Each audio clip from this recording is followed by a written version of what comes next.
24 देख रहे हैं आप और मैं हूं आपके साथ शिवानी। देखिए, चुनावी हलचल यानी प्रचार प्रसार खत्म हो गया है। उसके साथ साथ आपको बता दें कि 7वें चरण तक का मतदान भी समाप्त हो गया है। सबकी नजर जहां तक देखा जाए एग्जिट पोल पर टिकी हुई है। कौन सा पोल बाजी मारेगा, क्या कुछ हिसाब लग रहा है, इस कैलकुलेशन में सब कोई अपनी निगाहें जमा कर बैठे हुए हैं। और सबसे बड़ी बात हो जाती है कि एग्जिट पोल एक ऐसा पर्चा लेकर आता है जिससे जनता के दिमाग में यह बैठा देता है कि हाँ, ये कैंडिडेट उस सीट से जीत रहे हैं।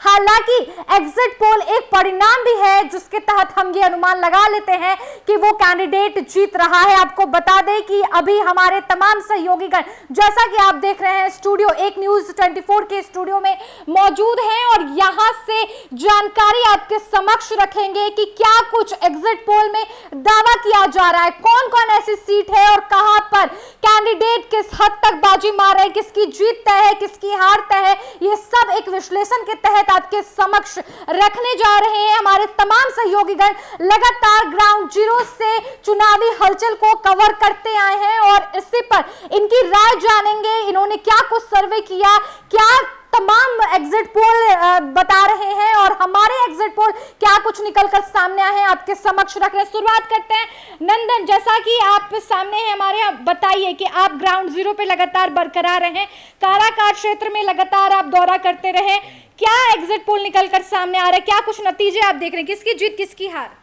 देखिए, जीत हार की अगर बात करें तो वहाँ का जो मुकाबला है वो पूरा त्रिकोणीय मुकाबला है, क्योंकि वहाँ पर राष्ट्रीय लोक मोर्चा के अध्यक्ष हैं उपेंद्र कुशवाहा। वो वहाँ पर जिस तरीके से एनडीए का हाथ उनके ऊपर है वो वहाँ प्रॉफिटेबल साबित हो सकता है उनके लिए। दूसरी बात अगर करें पवन सिंह की, तो पवन सिंह एक ऐसा चेहरा है जो उपेंद्र कुशवाहा के रास्ते में रोड़ा बना हुआ है। उपेंद्र कुशवाहा ही नहीं, राजा राम के भी रास्ते का रोड़ा पवन सिंह बना हुआ है। एक निर्दलीय चेहरा, अकेले जो भीड़ इकट्ठा हो रही है, जो वहां के लोग जिस तरीके से पवन सिंह का स्वागत कर रहे हैं, पवन सिंह से आप समझिए कि काराकाट एक ऐसा जगह है जो भले लोकसभा क्षेत्र था लेकिन उसको पूरे भारत में किसी को नाम नहीं पता था। बिहार में भी मैक्सिमम लोग वो काराकाट का नाम नहीं जानते थे, लेकिन पवन सिंह निर्दलीय चुनाव लड़ने का फैसला काराकाट से करते हैं और उसी काराकाट की धरती पर नरेंद्र मोदी को आना पड़ता है।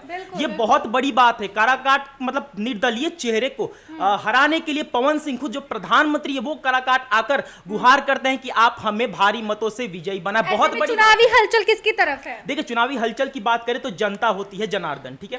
जनता की बात करें तो और पॉपुलेशन की बात करें तो वहां पर पवन सिंह के पास जो भीड़ हो रही है वो बहुत बड़ा जो है पहल है एक तरीके से कि पवन सिंह को वहां के लोग देखना चाहते हैं, क्योंकि हर कोई बदलाव चाहता है। काराकाट की जनता बदलाव चाहती है। काराकाट की जनता का इसके पहले भी बहुत सारे वीडियोस थे जिसमें वो कही थी कि हम बदलाव चाहते हैं। हो सकता है वो बदलाव के रूप में पवन सिंह को चाहते हैं, लेकिन पवन सिंह के लिए निगेटिव पॉइंट यहां पर ये उठकर सामने आता है कि पवन सिंह एक स्टार है, एक सेलिब्रिटी है। हो सकता है भीड़ जो लग रही है वो पवन सिंह को देखने के लिए भीड़ लग रही हो कि ये तो भाई सेलिब्रिटी चेहरा है, इसको हम देख सकते हैं, इसके साथ फोटो क्लिक करवा सकते हैं। भीड़ जुटाना और उस भीड़ को वोट में तब्दील करना बहुत अंतर होता है। अब देखना बहुत दिलचस्प होगा, बहुत चुनौती रहेगी। देखना बड़ा दिलचस्प होगा कि क्या पवन सिंह के उनको देखने के लिए जो भीड़ इकट्ठा हो रही है उसको क्या वोट में तब्दील कर पाएंगे। राजा राम, यहां पर राजा राम का नाम हम इसलिए ले रहे हैं क्योंकि हो सकता है कि उपेंद्र और पवन की लड़ाई में, निर्दलीय और एनडीए की लड़ाई में राजा राम बीच में से निकलकर सामने आ सकते हैं। क्योंकि आप समझिए कि काराकाट, हम हमेशा पॉपुलेशन पर आते हैं, काराकाट में सबसे ज्यादा यादवों की संख्या है 3.5 लाख के अप्रोक्सीमेटली, और 3 लाख के करीब कोयरी कुर्मी कुशवाहा है, 2 लाख राजपूत है, 80,000 ब्राह्मण है, 50,000 भूमिहार है। ये वहां की संख्या है। और यादवों की जो संख्या है वो हम हर वीडियो में कहते हैं, यादव कभी भी बीजेपी को वोट ज्यादातर मामले में नहीं देते हैं। 10% वोट काट दिया जाए तो बीजेपी को नुकसान होगा यादवों के वोट से, और कुशवाहा के वोट से पवन सिंह को नुकसान होगा, क्योंकि उपेंद्र भी हैं, राजा राम भी हैं, लेकिन राजपूत का जो वोट है वो पवन और कुशवाहा में ही बटेगा, यानी कि एनडीए और निर्दलीय में। और जो फॉरवर्ड कास्ट ब्राह्मण और भूमिहार आते हैं वो भी पवन सिंह के खेमे में जा सकता है। सबसे बड़ी बात है कि यहां पर देख लीजिए, काराकाट है भोजपुरी स्पीकिंग एरिया, हर समय हम बोलते हैं, और पवन सिंह भोजपुरी स्पीकिंग एरिया आरा से ही बिलोंग करते हैं। तो हर जनता, चाहे काराकाट की जनता चाहेगी कि हम भोजपुरी बोलते हैं, हमें भोजपुरी बोलने वाला ही सांसद मिले, और इसलिए हो सकता है कि पवन सिंह को वो एक्सेप्ट कर सके अपने सांसद के रूप में कि ये बंदा भोजपुरी बोलता है, ये हमारी प्रॉब्लम समझ सकता है। ये बहुत बड़ी बात है वहां की। जैसा कि नंदन ने बताया, नंदन लगातार ग्राउंड जीरो से काराकाट क्षेत्र में बने हुए थे और ऐसे में इन्होंने काफी कुछ सर्वे किया, लोगों के बीच जा जाकर बातें सुनी, उनके मुद्दे क्या थे उन्होंने सुना। ऐसे में एग्जिट पोल जो है नंदन, हम देख रहे हैं कि 6 एग्जिट पोल ऐसे हैं जो पवन सिंह के फेवर में जा रहे हैं और 4 ऐसे एग्जिट पोल है जो उपेंद्र कुशवाहा के फेवर में जा रहे हैं। हमारा सर्वे क्या कह रहा है, क्या लगता है काराकाट पे किसकी जीत होगी? देखिए हम अगर अपने सर्वे की बात करें तो पवन सिंह ही सबसे ऊपर चढ़कर सामने आते हैं। शुरुआत से आप यही बोलते आ रहे हैं। क्योंकि पवन सिंह का जो नाम है, उपेंद्र कुशवाहा, बात करें उपेंद्र कुशवाहा का एक बयान था कि हम आप लोगों के समक्ष जीत कर नहीं आ पाए थे, हम आप लोगों को ध्यान नहीं दे पाए थे क्योंकि हम मंत्री बन गए थे। तो ये कैसा बयान है? आप मंत्री बन गए थे तो क्या आप जिस क्षेत्र का आपको जिम्मेवारी मिला आप उस क्षेत्र को नहीं देखिएगा? उसके बाद से एक वीडियो भी सामने आया था, पुराना वीडियो था, कि उपेंद्र कुशवाहा को सामने बिठाकर काराकाट की जनता कह रही है कि हम आपको वोट नहीं देंगे, हम हाथ जोड़ते हैं, हम आपकी बहुत रिस्पेक्ट करते हैं, लेकिन हम आपको वोट नहीं देंगे। तो बहुत बड़ी बात सामने निकल कर आती है। वही पवन सिंह के साथ लोग कहते हैं कि वही 18 से 22 साल के लड़के जो हैं वही पवन सिंह को वोट देंगे। नहीं, पवन सिंह का आप वीडियो देखिए, वहां पर बुजुर्ग लोग भी जाकर कह रहे हैं कि बेटा अब की बार तू वही है, एक बार तहरा के हम मौका जरूर दे। वहां के लोग कहते नजर आ रहे, वीडियो वायरल हो रहा है। तो जरूरी है जो भीड़ इकट्ठा हो रही है उसमें से अगर 60% भीड़ भी अगर पवन सिंह को वोट देगी तो इजीली पवन सिंह सामने हो। बिल्कुल बिल्कुल, हमारे रिपोर्टर्स जो कह रहे हैं वो अनुमान बिल्कुल सही सटीक लग रहा है और स्पष्ट लग रहा है। नंदन लगातार ये बात कहते आए, हमारे समक्ष वीडियो रखते आए हैं, आपके समक्ष भी, कि काराकाट से पवन सिंह का पलड़ा भारी है। देखिए प्रिया भी हमारे संवाददाता मौजूद हैं। प्रिया, जैसा कि आप भी पवन सिंह को लेकर काफी कुछ वीडियो जारी की थी, हमारे दर्शक देखे थे, आपने भी शुरुआत से कहा है कि एग्जिट पोल तो मैं बाद में जारी करूंगी, लेकिन यहां पर है आपने दावा किया था कि पवन सिंह जीतेंगे। आपके दावे सफल होते दिख रहे हैं? जी देखिए, सबसे पहले आप काराकाट को हॉट सीट कह रही हैं। कई बार लोकसभा चुनाव हुआ, आप उससे पहले क्यों नहीं काराकाट को हॉट सीट कहे? ये किसकी वजह से कह रहे हैं? पवन सिंह की वजह से। और लोग कहते हैं कि उनके जो इलेक्शन में ज्यादातर बच्चे आते हैं, ये आते हैं। तो मैं आपको बता दूं कि जो महिलाएं हैं वो ज्योति सिंह की वजह से पवन सिंह को वोट देने गई हैं।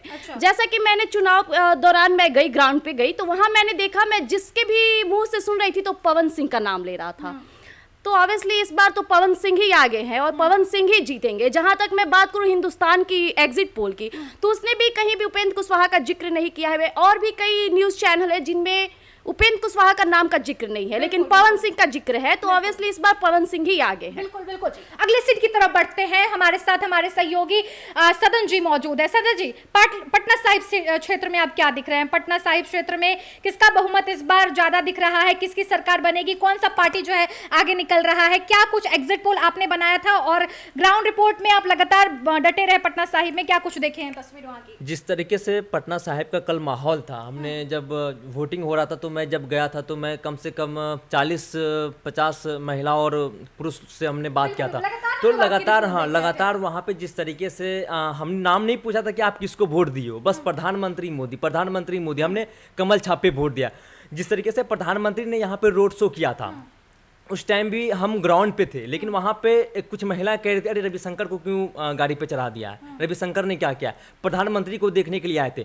पटना साहिब से जिस तरीके से अंशुल मीरा कुमार का जो अंशुल विजित उनको जब खड़ा किया गया है, तो वो उनके टक्कर में नहीं है। मोदी के नाम पे रविशंकर प्रसाद इस बार वहाँ से निकल रहे हैं। और जिस तरीके से माहौल था पटना साहिब का, कल हमने देखा वोट जब जहाँ पे वोटिंग पे मैंने गया था, तो वहाँ महिला कह रही थी एक ही बात की प्रधानमंत्री मोदी को लेकर। पास आएंगे सदन जी, एक बार वरिष्ठा हमारे साथ है। वरिष्ठा, आप बता रही थी कि आप पटना साहिब क्षेत्र में गई थी और वहां पे आपने देखा कि तमाम लोग जो है अंशुल अभिजीत के सपोर्ट में थे। आपने कहा कि बूथों पर भी अंशुल अभिजीत के नारे लग रहे थे और आपने अपना एक सर्वे जारी किया था। क्या कुछ है, बताइए आप। बिल्कुल, इस बार देखा जाए तो लोगों में काफी बदलाव आए हैं। 2014 और 2019 के इलेक्शन की बात की जाए तो उसमें 2024 का जो इलेक्शन है काफी अलग देखने को मिल रहा है।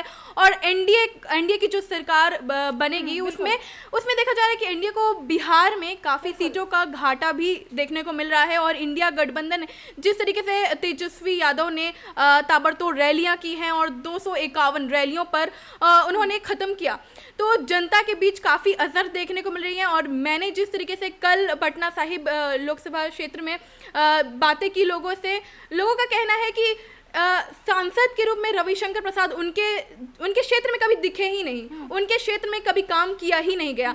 और लोगों का कहना है कि इस बार प्रधानमंत्री का नहीं, इस बार सांसद की लड़ाई है। पटना साहिब, हाँ, यहाँ पर हम कहना चाहेंगे पटना साहिब पर हम कल गए थे, वहाँ पर बहुत सारी जगहों हमने लोगों से बातचीत भी की जो वोट डालने आए थे कि आपके किस मुद्दों पर वोट दे रहे हैं। हमने बस इतना सवाल किया था, लेकिन जिस तरीके से लोगों की प्रतिक्रिया थी वो बहुत चौंकाने वाली थी, क्योंकि जिस तरीके से हम जानते हैं कि लोग यही कह रहे थे कि हम रविशंकर प्रसाद को देखना नहीं चाहते हैं, हम बस नरेंद्र मोदी के नाम पर वोट दे रहे हैं भैया, क्योंकि भाजपा आएगी, एनडीए आएगी तो हमारे साथ कुछ सही करेगी, लेकिन रविशंकर प्रसाद के नाम पर हम वोट नहीं दे रहे हैं। कारण यह है कि रविशंकर प्रसाद ने डेवलपमेंट किया ही नहीं है हमारे इलाका में, वो आते तक नहीं है। कुछ लोग सबसे कह सकते आश्चर्यचकित करने वाली बात यह थी कि कुछ लोग का यह भी कहना था कि हमें चेहरा तक याद नहीं है कि रविशंकर प्रसाद का चेहरा कैसा दिखता है, बस ये पता है कि उजले उजले बाल हैं उनके, बस। तो बहुत चौंकाने वाली बात ये थी। देखिए सदन जी, फर्स्ट टाइम जो वोटर थे वहाँ पे, हमने जब उनसे बात किया था तो फर्स्ट टाइम वोटर था, उन्होंने कहा कि डेवलप और इकोनॉमी, अगर जो डेवलप की बात कर रहे हैं वो सीधे कि प्रधानमंत्री मोदी को देख रहे हैं सेंटर में, तो इसलिए रविशंकर प्रसाद के नाम पे इस बार वोट नहीं पड़ा है, और पिछले भी नहीं पड़ा था, मोदी के लहर था,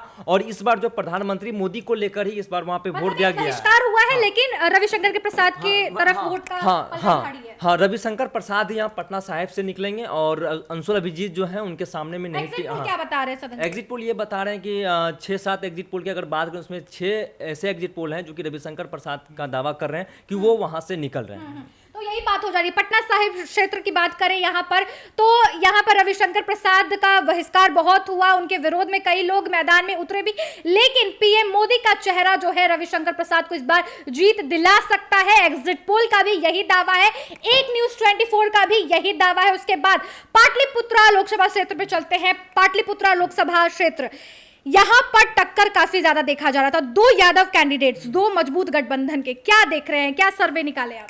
आपने कहा भी यादव कैंडिडेट्स, वहां पर उतरकर हम जब पाटलिपुत्रा के जगह पर जाकर लोगों से हमने बातचीत की, तो सबसे बड़ी बात उठकर यह सामने आती है कि वहां के लोग कह रहे थे कि रामकृपाल यादव को हम देखना चाहते हैं। रामकृपाल यादव जमीन से जुड़े हुए व्यक्ति हैं, हमें देखने आते हैं, हमें समझने आते हैं, और रामकृपाल यादव को ही हम इस बार सांसद बनाएंगे फिर से। लेकिन कुछ ऐसी प्रतिक्रियाएं थी लोगों की जो चौंकाने वाली थी, कि लोग कह रहे थे कि हम रामकृपाल यादव को इसलिए वोट देंगे क्योंकि उधर से मीसा भारती खड़ी है। मतलब बात समझिए कि उधर से मीसा भारती खड़ी है, इसलिए हम रामकृपाल को वोट देंगे, क्योंकि वो लोग भी नाराज हैं कि मीसा भारती को क्यों खड़ा किया गया। वहां पर कुछ लोगों से हमने बातचीत की, उन्होंने कहा कि रीतलाल में क्या कमी थी। मतलब कुछ बात होती है ना कि रीतलाल में क्या कमी थी, हाँ, रीतलाल में क्या कमी थी, ये बात। ठीक है, आपने मीसा भारती को, बहुत सारे ऐसे चेहरे हैं राजद में, बहुत सारे ऐसे चेहरे हैं जिसको आप खड़ा कर सकते थे, लेकिन आपने उसको टिकट क्यों दिया जो लगातार हारती आ रही है, जिसको पता तक नहीं है, जो हमारे क्षेत्र में घूमती तक नहीं है। बहुत सारी बातें हमें सुनने को मिली। और जहां तक रामकृपाल यादव की बात है, रामकृपाल यादव के बहुत पॉजिटिव रिएक्शन से,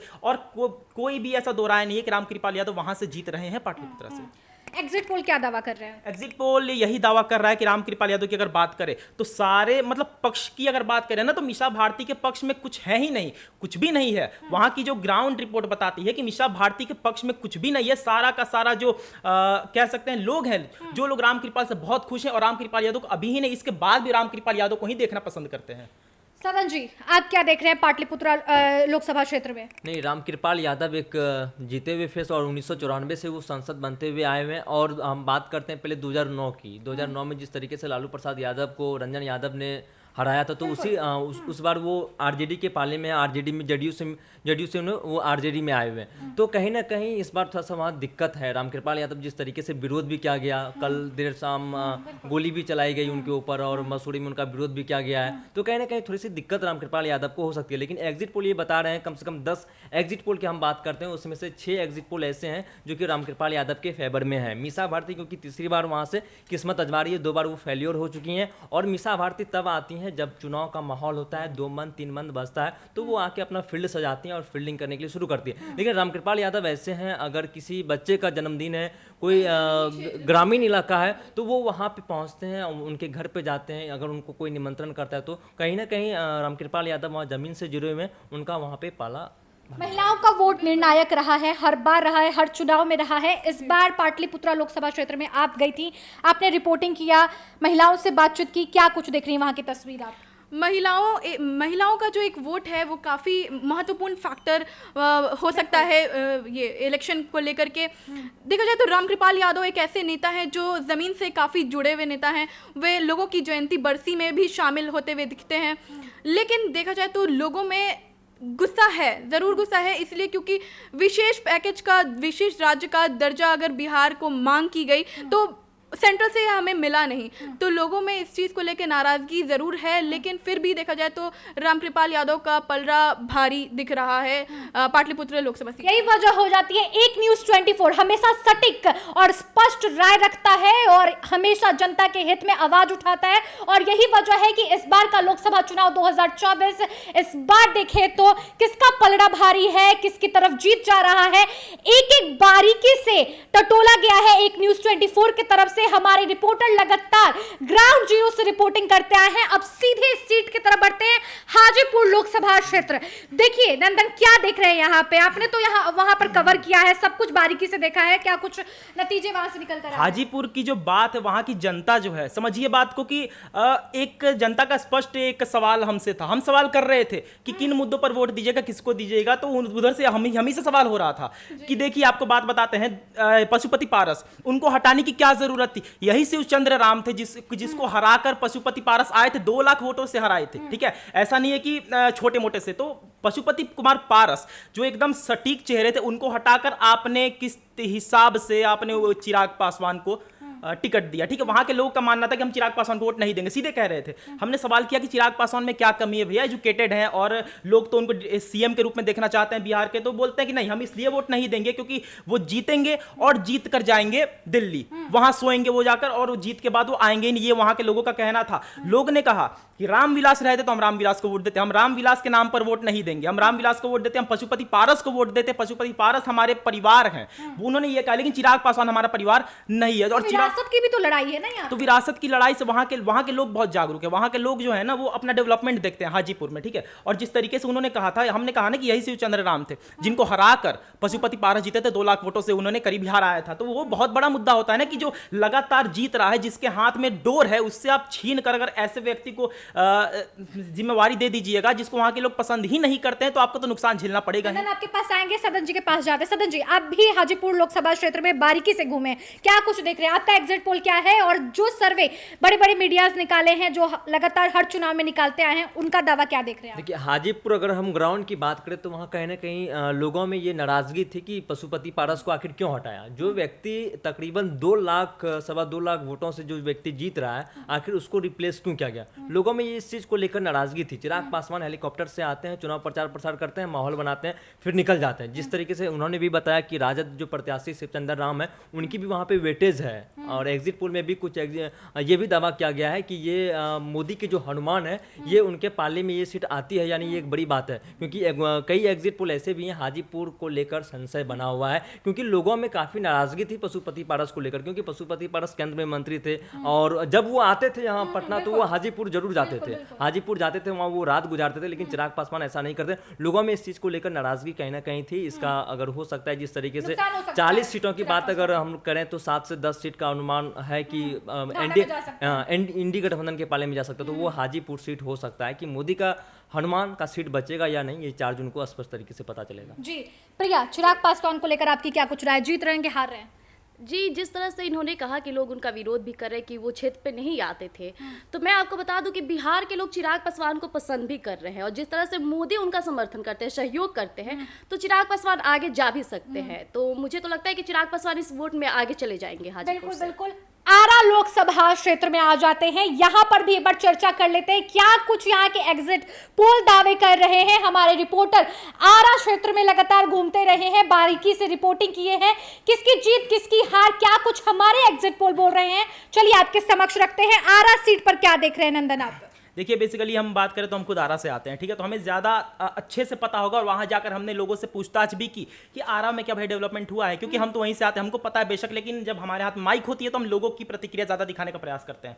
तो लोगों ने कहा कि डेवलपमेंट बहुत हुआ है, विकास बहुत हुआ है, और आरके सिंह की तरह विकास कोई कर भी नहीं सकता है। हम अंधा विश्वास करते हैं आरके सिंह पर, लेकिन हम वोट नहीं देंगे। मतलब बहुत चौंकाने वाली बात है, वोटिंग परसेंटेज भी बहुत कम हुई है, वोटिंग परसेंटेज भी बहुत कम हुई है। जब हमने सवाल किया कि आप वोट क्यों नहीं करिएगा, आप वोट तो आपका अपना अधिकार है, तो उन्होंने कहा कि वोट इसलिए नहीं करेंगे क्योंकि आरके सिंह भी अब सबकी तरह हो रहे हैं, वो भी अब यहाँ पर नहीं आते हैं, और जो उन्होंने किया वही करके उन्होंने छोड़ दिया, बाकी जगह पर आते ही नहीं है। कहने का अर्थ यह है कि आरके सिंह ने बस वही इलाका चमकाया है जो इलाका लोगों के आंखों में सबसे पहले आता है, लेकिन अंदर का जो अंदरूनी इलाका है ना, वो वैसे का वैसा ही है। लोगों का ये मानना, आरके सिंह कह सकते हैं कि केंद्रीय मुख्यमंत्री हैं वो बार बार तो आ नहीं सकते हैं आपकी जगह पर, लेकिन उन्होंने डेवलपमेंट किया है, बहुत सारे लोगों ने ये भी कहा। और वहां पर उनके विपक्ष की बात करें तो ये सुदामा प्रसाद है, सुदामा प्रसाद के खाते में उतने वोट नहीं गए, भले कम वोट आए हैं, मतलब ये सीधा दर के हिसाब से हम बता रहे हैं, वोट कम गिरे हैं, लेकिन आरके सिंह के पाले में ही जीत है। लेकिन ये भी डर सता रहा है कि क्या आरके सिंह जीतेंगे। ये तो वहां के लोग जिस तरीके से प्रतिक्रिया दे रहे हैं फिक्स है कि आरके सिंह जीतेंगे, लेकिन क्या आरके सिंह की आखिरी जीत होगी, इस पर भी सवाल बहुत उठाए जा रहे हैं। क्योंकि आरके सिंह का एक बयान था, आपने सुना होगा, हमने कहा पवन सिंह का यहाँ पे कोई रोल नहीं है, लेकिन पवन सिंह का कोई रोल नहीं होते हुए भी पवन सिंह वहां पर पिलर बनकर खड़े हैं, क्योंकि पवन सिंह को आरा की जनता बहुत प्यार करती है, वहीं से वो बिलोंग करते हैं। और पवन सिंह जब आरा से टिकट नहीं दिया गया था उनको, तब बहुत सारे लोगों ने विरोध भी किया था नरेंद्र मोदी का, लोग प्रोटेस्ट कर रहे थे कि पवन सिंह को क्यों निष्कासित किया, तब भी बहुत विरोध हुआ। और आरके सिंह ने पवन सिंह को लेकर उल्टे सीधे टिप्पणियां भी दी थी कि हम आपको निष्कासित कर देंगे, अपने कदम पीछे लो, इस तरीके के। तो वो बहुत बड़ा फैक्टर है। वहां के लोगों ने भी कहा कि जब तुमको पवन सिंह इतना, तुमको आपको नहीं, जब तुमको पवन सिंह इतना रिस्पेक्ट करता है, फिर पवन सिंह को इस तरीके से बोलने की क्या जरूरत थी। इसीलिए बहुत लोगों ने इस कारण से भी वोट नहीं दिया, क्योंकि पवन सिंह भी उसी कम्युनिटी से आते हैं, राजपूत कम्युनिटी से, जिस राजपूत कम्युनिटी का गढ़ माना जाता है भोजपुर जिले यानी आरा जिला को, जो ये कह सकते हैं निगेटिव पॉइंट होगा एनडीए के लिए। नंदन ने अपनी राय रख दी है। सदन जी, आप क्या देख रहे हैं, एग्जिट पोल क्या वहां के बता रहे हैं, आरा में किसकी जीत किसकी हार होने वाली है, आरके सिंह वाकई हार रहे हैं या सुदामा प्रसाद जीतेंगे? नहीं, एग्जिट पोल के मुताबिक अगर हम चले तो आरा एनडीए के पाले में आरके सिंह वहां से जीत रहे हैं। हाँ, थोड़ी सी टसन वहां पे है, ऐसा नहीं है कि हम बोल सकते हैं कि बिल्कुल हाँ लड़ाई है, क्योंकि इस बार जिस तरीके से आरके सिंह का फेस से भी पता चल रहा था कि किस तरीके से वहाँ टक्कर, और ग्राउंड पे भी लोगों ने कहा था सुदामा प्रसाद के फेवर में, क्योंकि सीपीआई जिस पार्टी से वो आते हैं, सीपीआई एमएल से, तो हमने खासकर उनके विधायकों से भी मैंने बात किया था, तो उन्होंने भी बताया था कि इस बार कहीं ना कहीं टक्कर वहाँ पे है। और जिस समाज से वो आते हैं, जिस तरीके से उन्होंने बताया कि राजपूत समाज से आते हैं, कहीं ना कहीं एक मुश्त उनको वोट राजपूत के नाम पे आरके सिंह को पड़ा है। तो एग्जिट पोल ये बताते हैं कि 10 एग्जिट पोल की अगर बात करें तो 7 एग्जिट पोल ऐसे हैं आरके सिंह के फेवर में वहाँ एनडीए जा रहे हैं। जी, मेरा ये मानना है कि बीजेपी ने एक बड़ी गलती की है बिहार में। सांसद को बदला नहीं है उन्होंने, पुराना सांसद जो वो उन्होंने बाकी राज्यों में जिस तरीके से बदलाव किए हैं, बिहार की जनता में एक तरह से देखा जाए तो आक्रोश था सांसद को लेकर के। जैसे आरा लोकसभा सीट का बात करें या पाटलिपुत्र या पटना साहिब, इन्होंने सांसद को नहीं बदला है और लोगों में पहले से आक्रोश दिख रहा है। इसके वजह से भी बीजेपी को काफी घाटा देखने को मिल रहा है। सांसद रिप्लेस किसको कर सकते हैं, आप रिप्लेस किसको कर सकते हैं? चाहते हैं ना कि आप बदलिएगा तब जब उनमें कोई कमी रहेगी। आपने बात की, चलिए अच्छा, आपने बोला कि बदलाव जरूरी है, लेकिन आरके सिंह को आरा से क्यों हटाया जाए जबकि उनकी डेवलपमेंट इतना ज्यादा उन्होंने किया है? पटना साहिब से रविशंकर को क्यों हटाया जाए और पाटलिपुत्रा से रामकृपाल को क्यों हटाया जाए? कोई हमें स्पष्ट उत्तर दे दे, क्योंकि उन्होंने वहां से जनता खुश है ना। अगर वही गलती करेंगे जो राजद ने गलती की, तो फिर हमारे मन में फर्क क्या हो जाए और वो हारेंगे। और आरके सिंह का सर्वे ये था, 17 संसद का जब यहाँ बीजेपी का सर्वे किया गया तो उसमें सबसे बेटर, सबसे बेस्ट आरके सिंह का वर्क था, सबसे नंबर 1 था, और इस वजह से उनका टिकट नहीं कटा। अब इन्होंने कहा टिकट कटने की बात कही, तो टिकट आप यहाँ किसके काटेंगे? सबका दावर है। हालांकि जिस तरीके से मध्य प्रदेश की अगर हम बात करें, वहाँ पे टिकट कटा गया, जिसे विदिशा से चुनाव लड़ाया गया, मुख्यमंत्री शिवराज सिंह चौहान को पूर्व मुख्यमंत्री इसलिए लड़ाया गया क्योंकि वो 5 सीटों के ऊपर प्रभाव डाले, इसलिए तो Madhya Pradesh clean sweep Bharatiya Janata party कर रही है। बिल्कुल बिल्कुल। नंदन हमारे सहयोगी और सदन जी, साथ ही वरिष्ठा और प्रिया, इन्होंने बारीकी से ग्राउंड पर जाकर जीरो लेवल से वहां पर स्पष्ट रूप से रिपोर्टिंग की, जनता के मन में क्या चल रहा है सब बातें टटोलकर हमारे और आपके समक्ष रखने की कोशिश की। और यही वजह हो जाती है कि एक न्यूज़ 24 हर समय सटीक स्पष्ट राय रखता है, खबर लाकर आपके समक्ष रखता है। और साथ ही साथ इस बार का एग्जिट पोल बाकी तमाम एग्जिट पोल के साथ मिलजुल कर यही दावा कर रही है कि अभी तक तत्काल हमने 5 सीटों का जिक्र किया और यहां पर एनडीए का बहुमत जो है काफी ज्यादा देखने को मिल रहा है। आक्रोश भले ही है, लेकिन जीत का जो प्रतिशत है आर पार होने वाला है। हालांकि अगले वीडियो में मिलते हैं और भी चुनावी सीटों पर चर्चा होगी, संसदीय क्षेत्र में किसकी जीत किसकी हार। बने रहे एक न्यूज़ 24 के साथ। धन्यवाद।